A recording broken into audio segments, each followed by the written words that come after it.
I'm scared of what people must think of me. That flaky friend, always forgetting things, letting everyone down. I'm scared of what you might think of me. But I also know that being dyslexic makes me the person I am. It makes me creative, able to spot patterns and make connections. Helps me to solve problems others can't. I need you to know that dyslexia will always be a part of me. It's not something we need to fix, but something we need to embrace.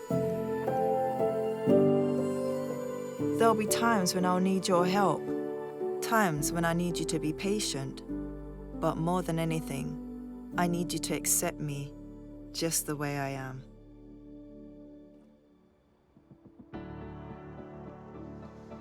Oh, that's sensational.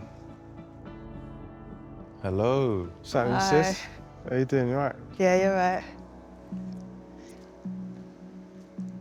Personally, I thought it was a really good film.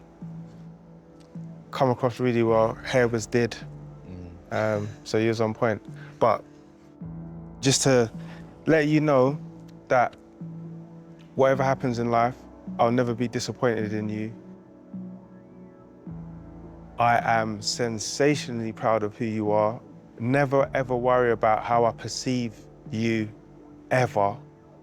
We want to know, like, your struggle is part of you, innit? And we're the last people that will judge you on any struggles. Like, we've been through literally hell and back. I feel privileged to be able to kind of go inside your mind and see what it's like in your shoes. Honestly, I was so nervous in showing you. I was honestly so nervous because there's just some things that are just difficult for me. But I think now what might change is that it will be easier for me to say, oh, it's my dyslexia. Yeah. I think I've passed that on where we save our vulnerabilities, our sadness for places where we can't be seen. And maybe that might not be the best way to deal with things now. So we'll work with you. Honestly, I'm really grateful that I've got all of you as my brothers and that you support me so much. I think we have to see that off with group hug.